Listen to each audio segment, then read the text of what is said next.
Welcome to the first ever Socrates Saturday. Broken was it's Socrates Saturday. Yeah, right now, even though it's not Saturday. Oh, Oh, I thought. Well, yeah, it's Sunday today, but I thought we called it Stroking a Saturday. okay, it's Saturday. Okay, yeah. Anyways, welcome to the first Socrates Saturday. So basically, what this is just ideas and thoughts about life and general philosophy. Anything you want to add before we get into it? Uh, yeah, we do philosophy here for kinda. Yeah, and like we're just some dudes. Like we're not like Yeah, first bad. the most I've ever thought about philosophy was a high school philosophy class, and then just thinking really hard. Yeah. So what prompted this whole thing to me, for me at least, was the death of a particular figure. Charlie Kirk recently passed. Sparked a lot of thoughts, a lot of controversy. Any any thoughts you have on that? I have a ton of thoughts actually. Well, let's But think about them. let's think about it. That's the conceit of the show. Uh, honestly, like obviously everyone says that it's like a horrible thing that happened, like a political violence that never should happen. But like maybe this is my radicalist speaking, but I can find myself not agreeing with that. I think that Charlie Kirk's ideas were like the pinnacle of evil, and to spread them around in such a way is um I think this might be fucked up to say, but I think he got what was coming to him. I see, I see. So overall, do you have like some people, I've seen like a lot of this coming around. I see a lot of people either saying like celebration versus mourning. Do you consider yourself falling into either of those categories or like somewhere else? Uh, I mean, if I had to be in either one, this is like a false dichotomy. I would say celebration, but I don't think I'm like actively happy it happened. I'm just not upset with the outcome. Okay. Yeah, I think that's very fair. So for me, you know, um, for me, it's very polarizing. Like, cause I was napping, I woke up, and then I'm being bombarded with from my family, like literally mourning over this guy that they don't know, and they're like, "Yo, Charlie Kirk is like dead. Have you heard?" And then I get Adam's text saying, "How many angles have you seen?" I thought that was really funny, like contrast. Um, but personally, um, I am indifferent to the death of Charlie Kirk. I don't see it as a tragedy. I don't see it as a good thing either, because I feel like no human has the right to take away the life of another human. Sorry, unless that person is actively causing physical harm to another person. So like, or if it's like defense, like I feel like unless there's like an active threat going on, no human can really take away another human's life. But also, I'm not like sad about it because I didn't like the guy. He wouldn't have liked me. Yeah. Um, I don't agree with him on a lot of things. I think he was fucking stupid. So I, for me, I'm just kind of like, I'm just kind of like indifferent. I think that's my, and Yeah, that's it for me. that's like I definitely I can see that point of view of like um it's definitely how do I describe this? I fall into a category of like no human should ever be killed. Um, I think in general, preventing death in any form is a moral pursuit. That is a something you should do. But also in the case of Charlie Kirk, to me, his ideals were promoting death. So to the fact that if he is a supporter of killing people, um, more death would happen if his ideals were to be spread more than for him to be killed. Yeah, I have been. Okay. You're gonna keep going. I I I have an addition to Okay. this, but um, killing Charlie Kirk would also create a situation where he is held as like a martyr, kind of in Yeah. the communities he um spit bars to. That sorry, um, No, that's fair. uh, which makes him his ideas spread more. So there is a gray area there of like, um, you will stop him from spreading his ideals, but they will also spread a lot more, Mhm. which is why ultimately I celebrate his death, but I think that it was a bad move. I see. Yeah, like, I've seen an increased amount of Charlie Kirk content since his passing. I feel like it's only natural, but it's also only temporary, I feel like, as well. Um, Yeah, so, but yeah, I mean, it is only temporary, but it also will, in the long run, increase to me. yeah, for sure. It'll be, like, a decent amount of increase overall, especially, like, a lot later, like, potentially, Yeah. like, history class, like, who knows?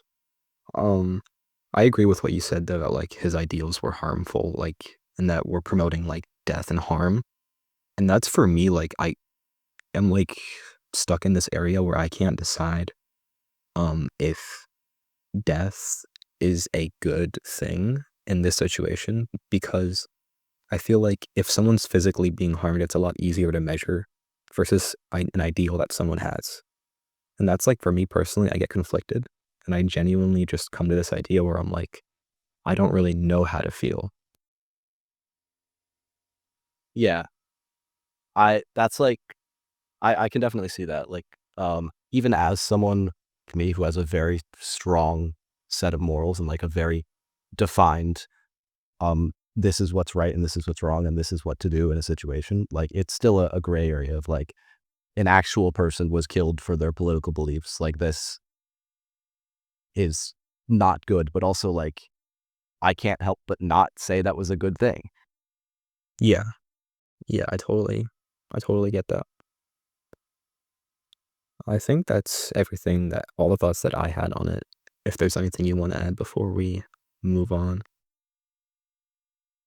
Um, the other day, I have like this is like a weird anecdote, but it's like it's related kind Okay.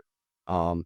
I was on the internet, and what was it? It was this who was this person? It was a creator of like an animated show, and they released a tweet because somebody asked them like, oh, is this character the main character of the show? Are they like trans? Right? Like they go by Frankie. What was their name? Um, I think it was from Knights of Guinevere, but that they're like they go by Frankie, but they're like a um, they're a femme presenting person. Like, are they trans? And the character, the creator was like, no, they're not trans. They just use like a masculine name. And everyone is getting quite like really upset at them for that. And one of the comments I said was like, this is why we need more people to like Charlie Kirk each other. And I was like, that is absolutely insane uh, for like a minor thing of like Yeah, that's this absolutely wasn't my authorial intent on a story. yeah. Um, And like like you gotta what look the way crazy. people with like traditionally masculine or feminine names exist that like don't align with that. Like Yeah, that's fucking insane. Just say that. like even in the post itself, what was maybe it was Dana Dana Terrence, something like that. Um, I can't remember, and I don't watch the show, so Okay. they brought up examples of like how their name has been, they've had like masculine nicknames before, um, Yeah. and still it was like I guess misappropriated as this like attack against trans people. Like, I hate trans people in my show. Yeah, like that just You're wasn't not the allowed to intent say of the that. author. Like, Yeah. yeah. And I think that using Charlie Kirk's assassination as a way to express your displeasure with that is insane because there's a stark difference between that wasn't what I intended versus hey, we should like kill all trans people. Yeah, it's a pretty big difference. Um, yeah, insane. People, what So platform was this on? the everything app, twitter.com. Okay, that makes sense. I was gonna say this sounds like it's either gonna be on Reddit or Twitter. I don't see Well, I found the post on anywhere Reddit, else. but Of it was course. Yeah. All right. Would you like to move on? yeah, it's Okay. Do you want to go to one of your questions or one of my questions? Do we want to do my trolley problem question? I want to do your trolley problem question. Hell yeah. Okay. So this is a trolley problem. I'm sure we can find it online, actually. I didn't find the image, but I don't know. I guess editing Maddie can do that, right? Yep. Yeah, I can do that. Anyway, so it's uh in front of you there are two tracks, and you can let the trolley do nothing. And it will run over one person, but you will completely forget that it happened. You forgot you're ever involved. Nothing happened, right? Or you can pull the lever and it will kill no one, but you will believe you killed someone and you'll live with the guilt of having murdered somebody. What do you do? So personally, in this problem, like, so in the moment that I pull it, I understand what's going to happen. I understand. Yeah, Okay, then but the moment after you will. okay, in that moment, I am going to pull the lever because I feel like the consequence, I feel like I would just, if I'm in that situation, I would just deal with it later. I don't think I could be in a situation and let someone die, especially when the consequence is something that's like onto me. Like, I value other people more than myself, even if that's like not something I should do. I don't believe that if I'm in that situation, I'm going to fully comprehend, like, wow, I'm going to live with this guilt for the rest of my life. I feel like I'm just going to opt to save the person because that's like what's the most important to me. Yeah, that's a what I agree with that. I don't think I would even like care about guilt because I would rather have one person who can who would live and has a chance to make the world a better place in the future than end that life and cut it short, even though I have to believe that I killed somebody. Yeah, I I do think that I would save the person and live with the guilt. Wow. Yeah. I feel like I don't know. Is there like a devil's advocate at play here? I could be a devil's advocate. Be a devil's advocate. Um, I'd have to think though, because I'm like bad at thinking. Yeah, that's fun. Yeah, the reverse of that would be no one would really know about. I think that is a part. Like I could, this person would die, and I wouldn't. It wouldn't affect me in any way. So Mhm. why should I care about that? Like I would rather not live with any form of guilt of like I've killed somebody. This will ruin my life. And I could just say it never happened. Um, Yeah. that's devil's advocate. Yeah, no, I see that. I feel like it's just in that moment where I'm by the lever, I'm still me.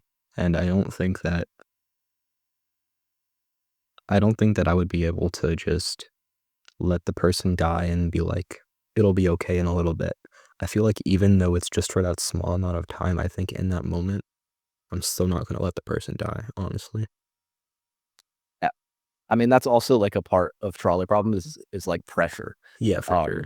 I feel like from a standstill perspective of like the situation, you can make a really informed decision. But when you're actually there, Yeah. um, it could it could change a lot. Like Uh, I feel like the logical decision would be to let the person die and never know, because that would never affect you.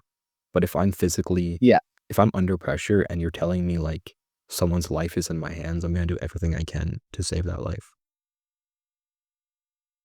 yeah, and also I forgot what the moral framework is, but there's a moral framework specifically with trolley problems that's like I would let the five people die because I'm not involving myself.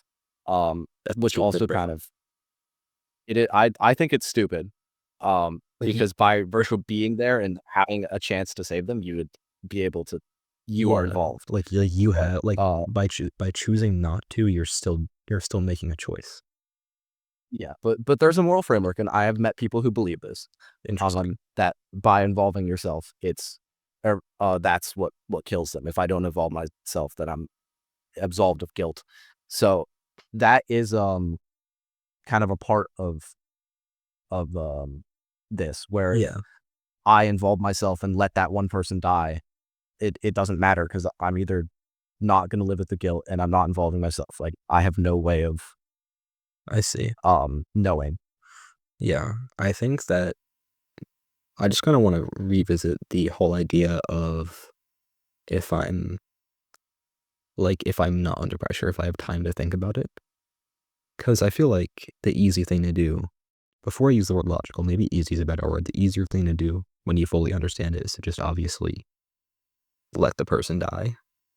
But like truly thinking Yeah, about it, like if you weren't under pressure and had all the time in the world, do you think you'd still pull it or do you think you'd let them die?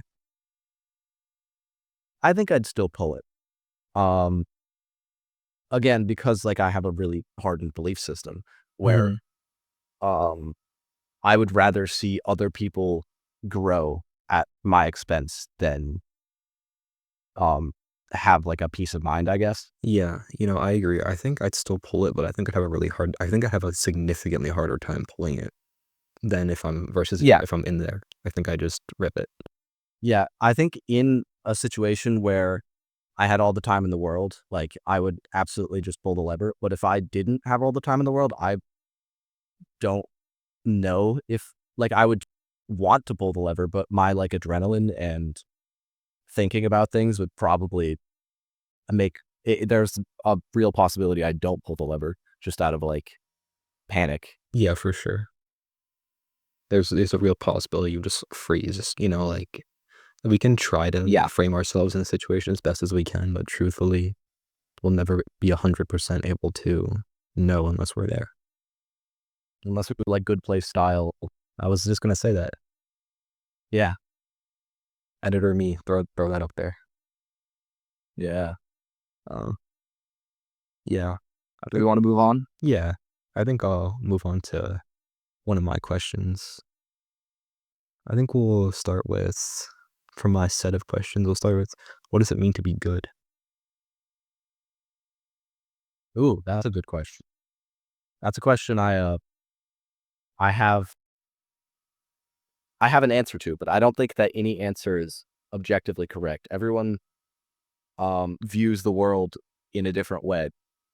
But for me personally, my answer is to be good is to inflict the least amount of suffering uh, within a 2 month time period. So the action that I take must inflict the least amount of suffering in the next 2 months than the one. So again, let's say a trolley problem. If there was 5 people in one track and one person in the other, in 2 months, killing 5 people would inflict vastly more suffering than killing one person. So I should kill one person. Um, that's where everything I do stems from.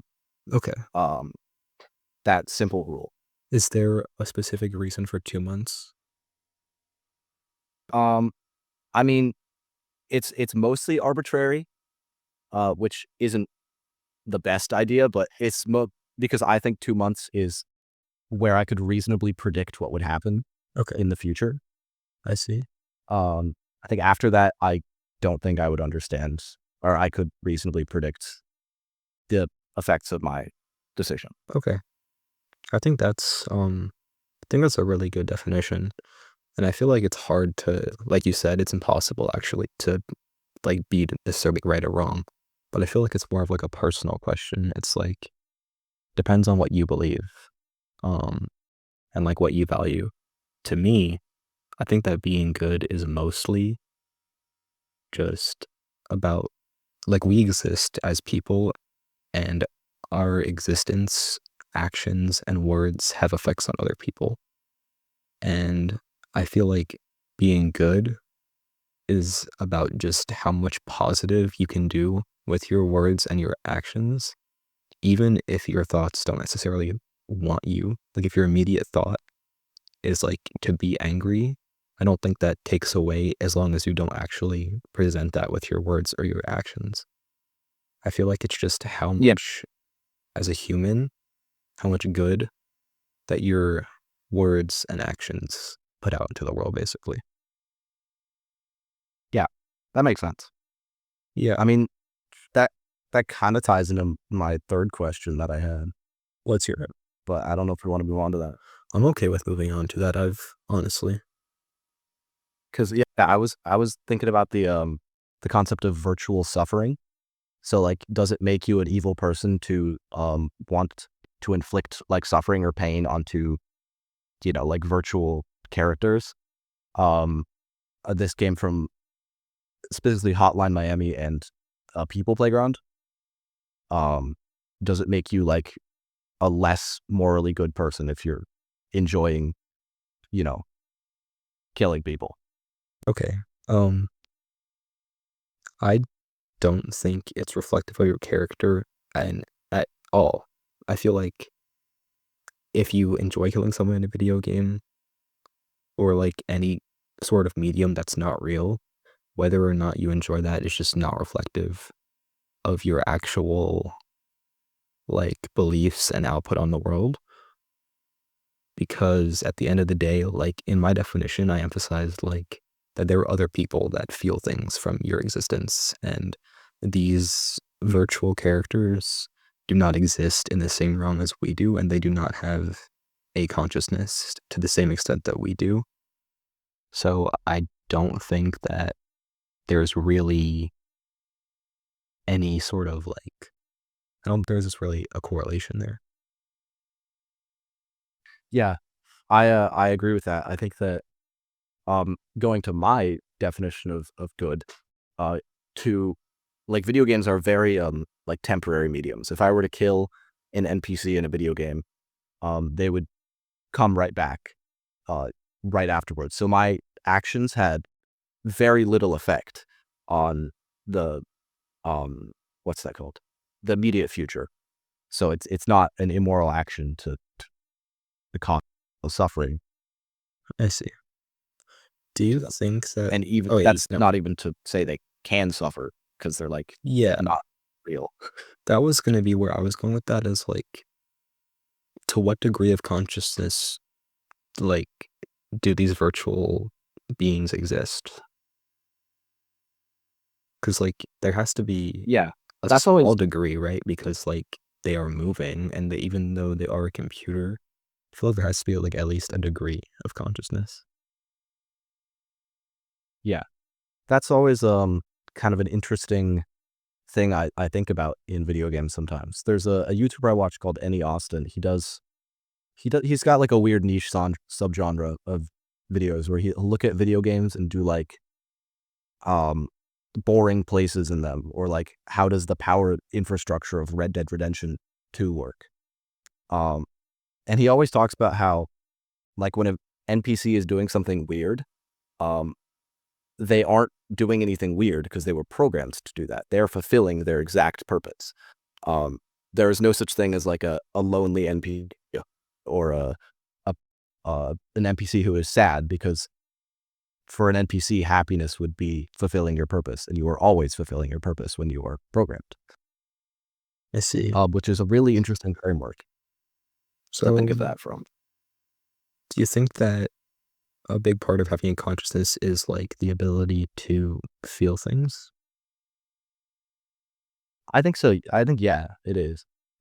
Um, which again doesn't mean that NPCs can't feel things. Like in some basic respects, the programming telling, I got to think of an example, telling Franco Barbie in the Outlast trials to shoot me isn't them not feeling things, isn't them just like doing an action. It's them seeing me and saying, I must shoot somebody, which is at some definition, uh, a feeling and like an action, I a see. consciousness. But I don't think I think it's impossible for for them to be unhappy in that saying, because they're doing what they were programmed to do. They're fulfilling their purpose. I see. So, do you think that the biggest separation between us and them is the idea of like free thinking? I think so. Yeah. Um, that's like definitely where at least some line is drawn, Okay. because the NPCs are not able to think as, yeah, again, as freely as us.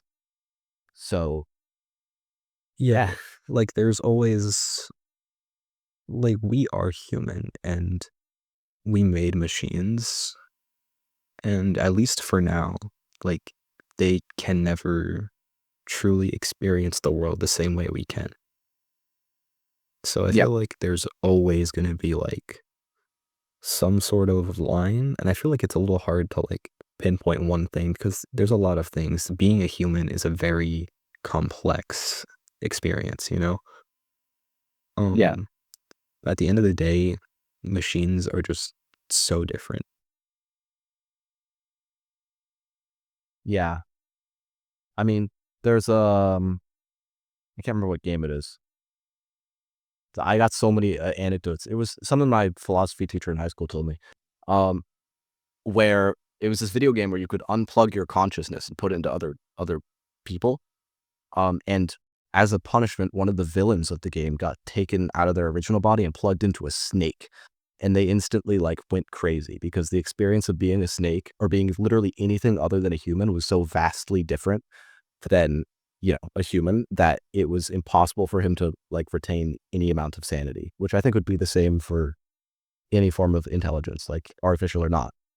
Uh, you cannot, uh, fuck, words. You're good.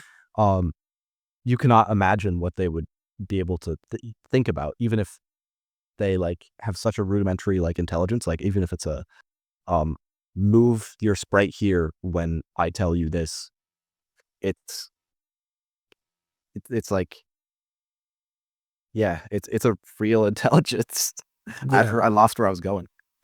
no, you're good. I think you still made a point. Yeah, I think it's hard to I think it's very hard to come up with anything on this. I'm impressed with your answers, like, I really am. Um, I don't think I have anything productive to add. If you'd like to move on. Yeah, I'd move on. Okay. Um, I wanna ask a question, something that I actually think about way more than I should because it's stupid, but it's would you consider immortality given the choice? Um, do you want to go first? Because I have a really defined answer, but I want to hear yours. Okay. I have answers. Yes. Okay. So eventually, I feel like most people they jump to like eventually there will be a point where nothing besides you will exist, and from there to eternity, and that will be terrible, and that will be suffering, and you will go insane. I feel like, correct me if I'm wrong, but I feel like that's like where most people go. Yeah, something like that. I've also heard like, oh, all your loved ones will die. Yeah. So this is where my thoughts come into it. My thoughts are, but what about from here until there? Like, there's so much time that will pass from here until the point of nothingness, that is it worth experiencing an eternity of nothingness? That's like my main dilemma. There's so much to experience, but there's also literally a whole eternity of nothing after. And I feel like Yeah, it's just so hard to say whether or not the eternity of nothing will be worth it. yeah. I mean, that's like a sentiment I agree with. Um, to to play the devil's advocate a little bit though, like spark a friendly debate. Um, the kind of the after point of like where everything's gone and it's just you, um, immortal in space, I guess. Uh, that is an infinite period of time. Does the finite period of time it took you to get there. So, is an infinity of suffering worth it over?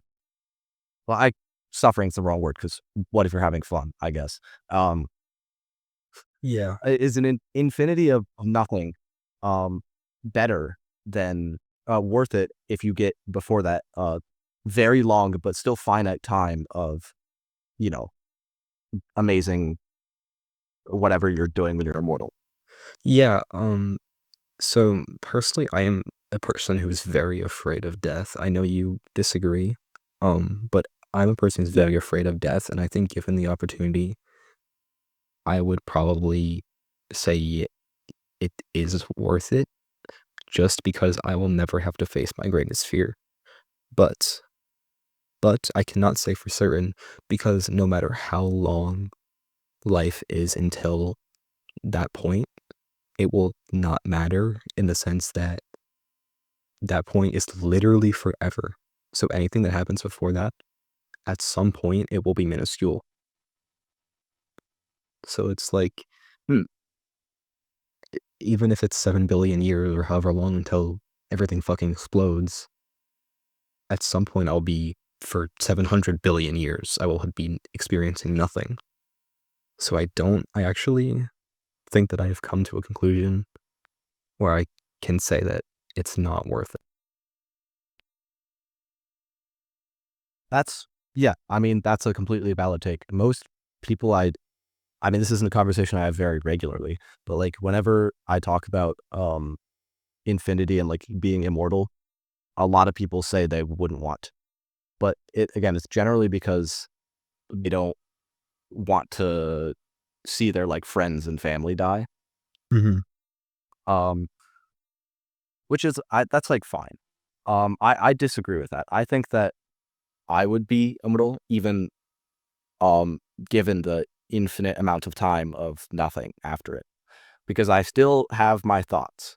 And that's really all I need is the ability to think. I could tell stories to myself, like I could live an eternity um, by And myself. do you think that, like, even after 700 billion years, your mind would still be intact? Uh, honestly, probably not. Um, but at some point when my mind stops being intact, then it's not a problem anymore because I can't think properly. Exactly. I Yeah, I think that's a very respectable answer. Yeah, personally, I could not exist, like, with being alone. I could not. That idea of how you said, like, you can make that comfortable, all you need is your thoughts. I completely am just not that type of person. So, That's fair enough. yeah, I think that's honestly I think that might be all I have to say. If there's anything you'd like to add. Um, I mean, only thing I would like to add is I also think that like going back to that, like your whole friends and family will die.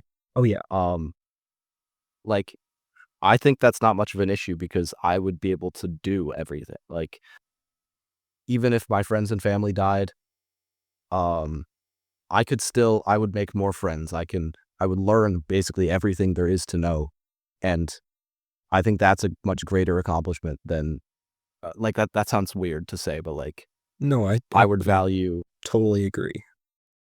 knowledge and experience over friendship. I would like to touch on that actually. Um, I think that, like, obviously, no, you don't want to see billions of your friends die. Like, no one wants that Yeah, to happen.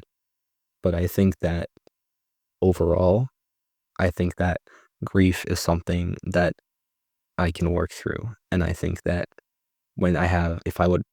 if I were to have however long until the sun explodes, I would be okay with that. Like, I would, like, that's not a factor for me where it's like, it's not a deal breaker. Like, obviously, it's not a good thing, in my opinion, but it's not a deal breaker either. Like, I am totally okay with that. yeah. Okay, actually, I would like to not move on yet.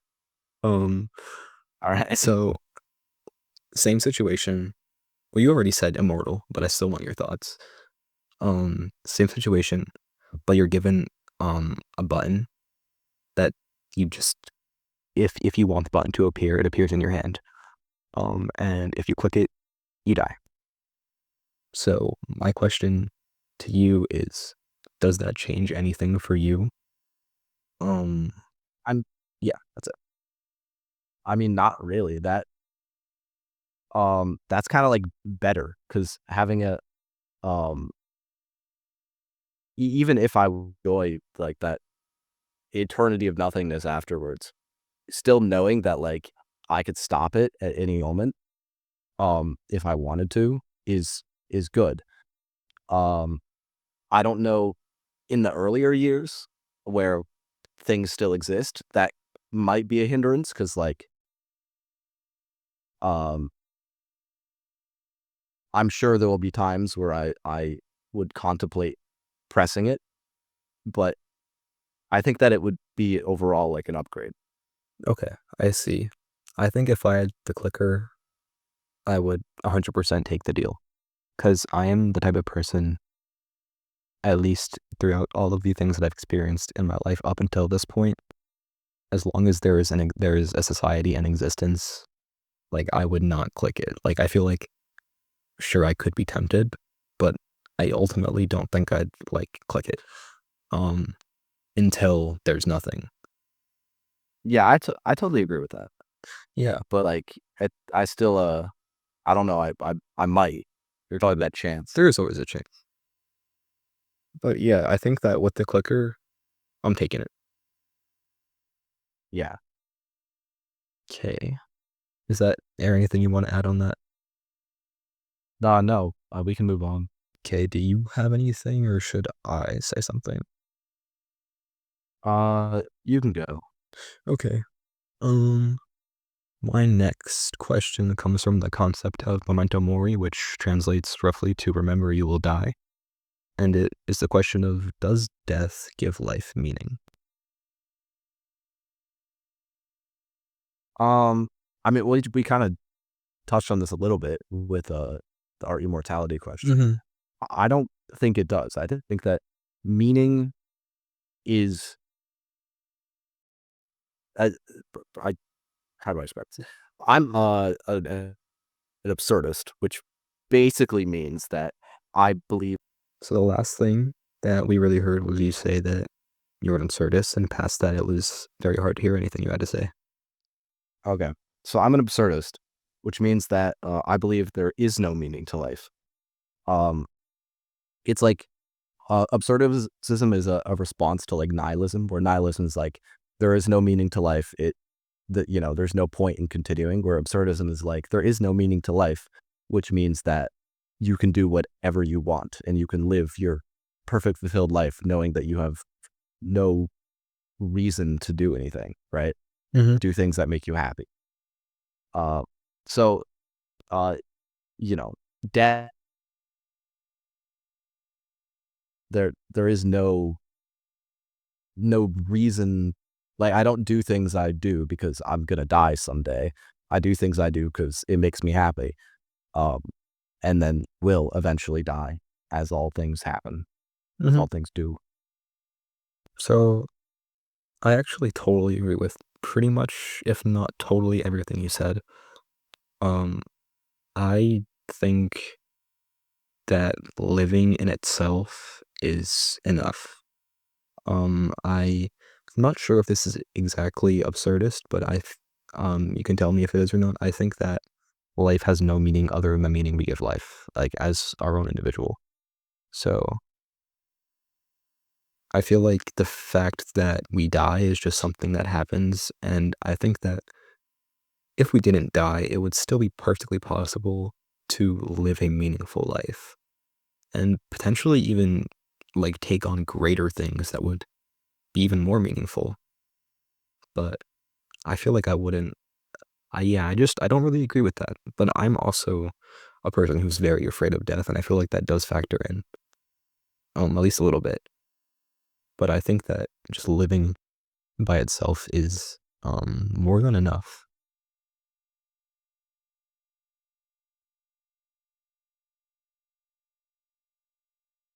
Sorry, I had to close. Chrome. Can Hear you? you hear me? Yeah, I can hear you. Okay. Yeah. No, that's a completely valid point. I held that kind of belief structure for a while, of like the meaning of life is what I assign to it and like what I want the meaning to be, which is very close to absurdism, but it is existentialism. That's what I it's see. called. I see. Which I think is like, if I were to say absurdism is, I don't want to say the best, but like my favorite philosophy, existentialism would be my second favorite. I see.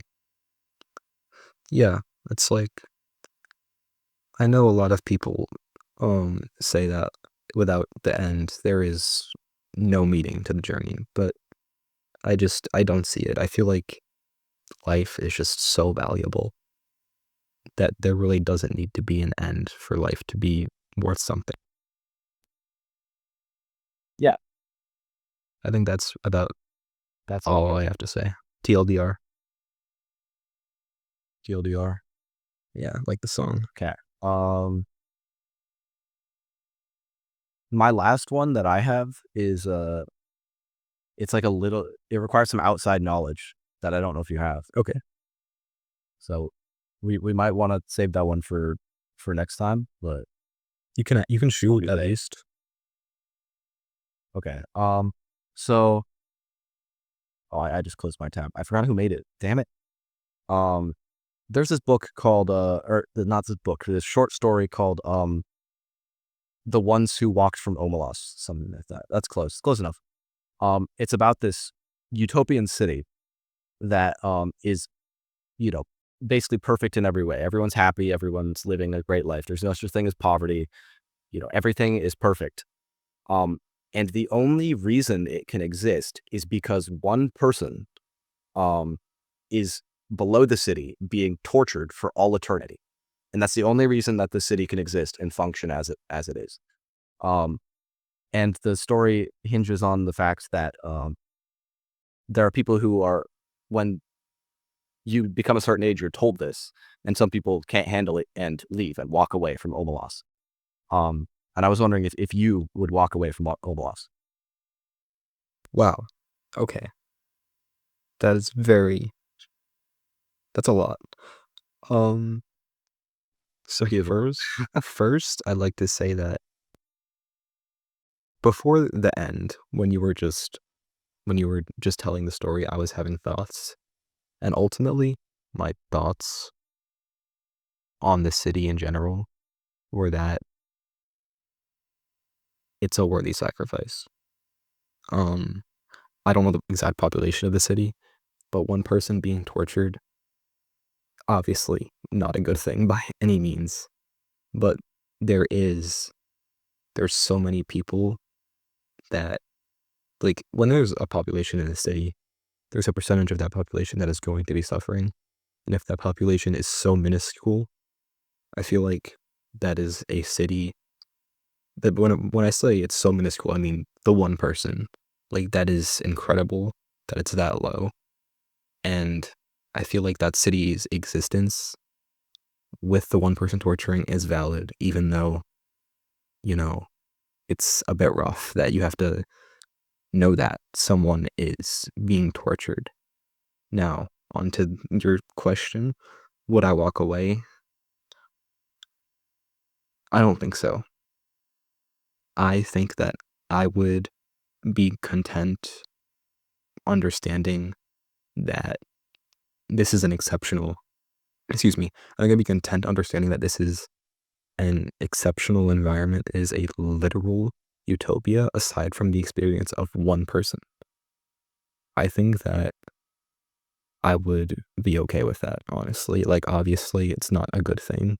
I don't want this person to be tortured, but the percentage of people that are living perfect lives, not even good lives, literally perfect lives, is just so much higher than the one person. I don't think I'd necessarily have a problem staying in the city. Yeah, I mean a valid take. I think that's even a popular take. Um, I I disagree with that though. I think that I could not enjoy living in a city, like a perfect city, living with infinite happiness, knowing that it is built off the suffering of any amount of people. Um, like, you know, like America, how it's like sometimes they say it's impossible to not be a racist American. Yeah. It's kind of like that, where it's like I will be living with a systematic oppression, um, that's wrong. Um, an infinite suffering for happiness, right? I guess an infinite happiness. Um, if I were want to minimize suffering, I would. How do I describe this? It's a weird thought process. It's hard to describe. Um, but I think I would walk away ultimately because I could not enjoy living in a city or in any place that is promotes and lives off the back of one individual's infinite suffering. No, I think that's very valid. Noble even. I just don't think that it would bother me enough to leave everything and literally leave perfection. Yeah, I mean that's real. Yeah. Anything else you want to add about that? Um, I mean, go read that story actually because it's really Yes. good. I, That's what I would have. okay. I will, I can and send it to you. I have a PDF of it. It's send it like to 5 pages. I will read it.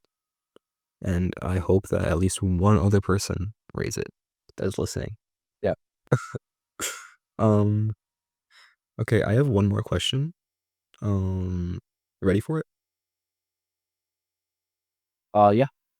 My last question is it possible to be unbiased? Um, I mean, do you want to go first on this one? Because I can. This is something I I think about far too much. Whenever I'm just having an like higher level discussion with someone about real problems in real life, I pretty much ask myself this question, at least subconsciously. Is what I'm saying is what I'm saying true, or is it just true from my perspective? And I don't think that it is possible to fully be unbiased, but I think it is possible to recognize and take responsibility for your biases where they are. yeah. Anything, any thoughts? Is that it? Okay. I thought you would Um, add on to that. I I don't know if I want to add on yet. I think for now I'm gonna leave it there. Yeah. But Well, you're gonna hear my crazy take on this one. Um, I don't think it's possible to be unbiased, and I don't think that's the crazy take. I think the crazy take comes from my like putting into practice my thoughts on this.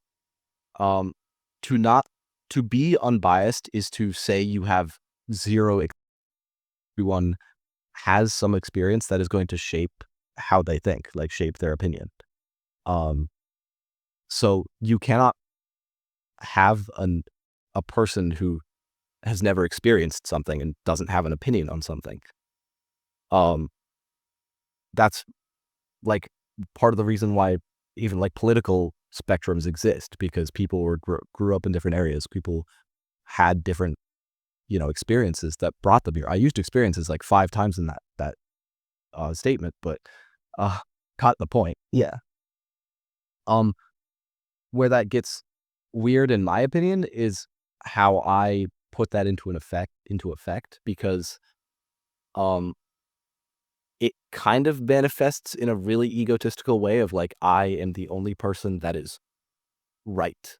Um, yeah, because I am the only person with my opinions. Therefore I am the only person who can possibly have any sense of justice or any sense of justice that I deem correct. Um, and the only person that like is an unbiased source, but I'm also incredibly biased. That was a paradox, but we'll get there. yeah. Um, yeah.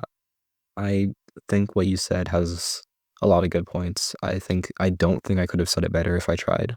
Um, just life is just so unique to whoever experiences it, you know? Um, and objective truth is so hard. Um, yeah, I think you said it better than I ever could. This is certainly a question that I think about a lot, but not one that I can ever really, like, put into words. I don't know. Yeah. I mean, I think the closest thing someone could get to being unbiased is like a devil's advocate kind of way of saying, here's my opinion, but also here's an opinion that you could hold, and here's another opinion that you could hold.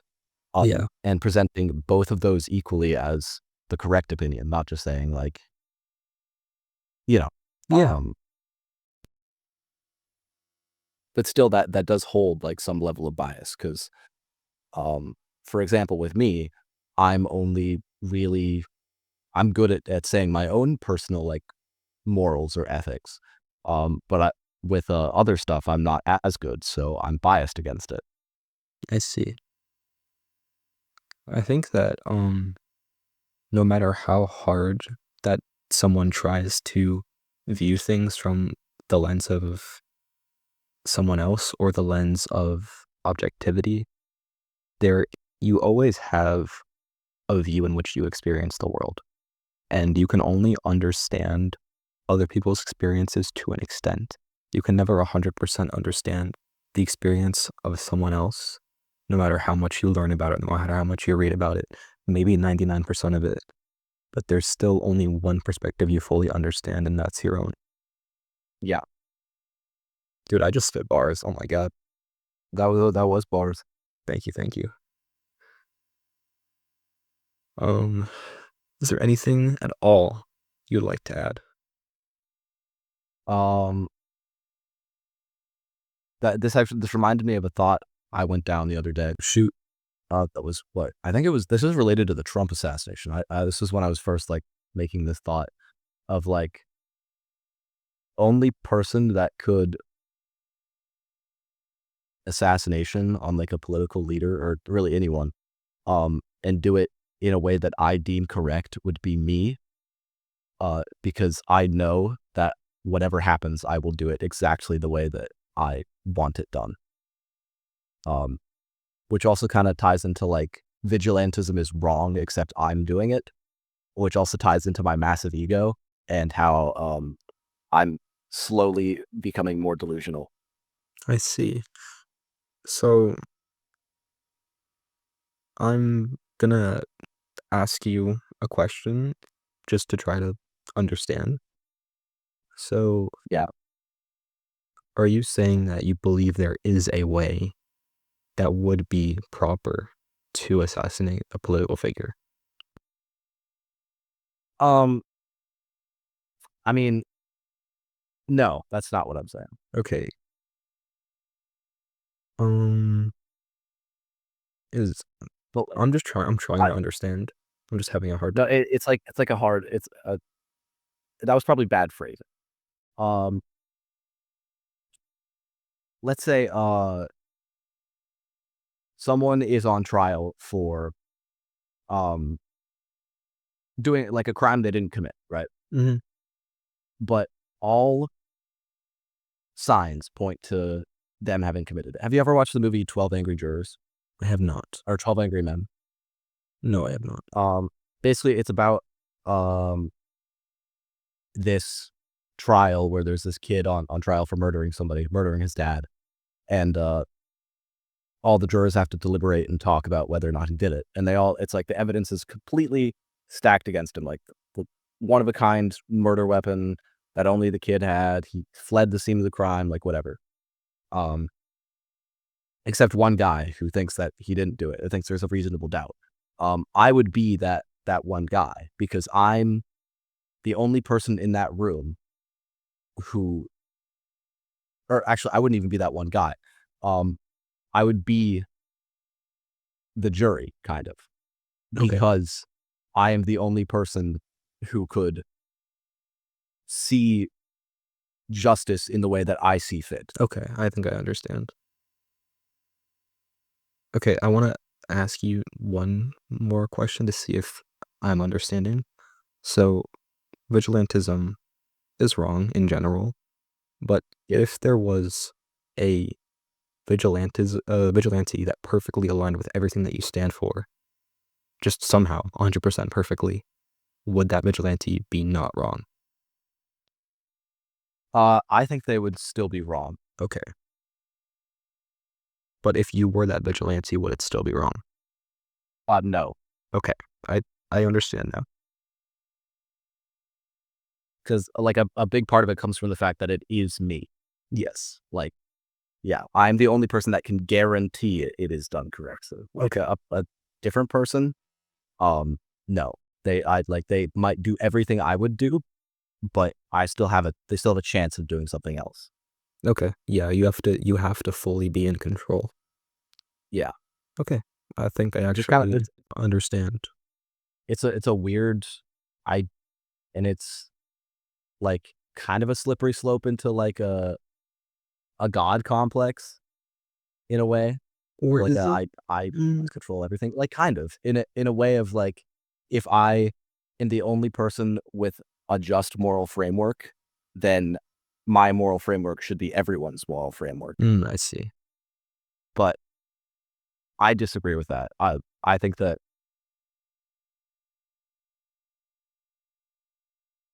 to me, it is not the most just to everyone else. Okay. Yeah. I think that's interesting. I think that's very interesting thought. Um,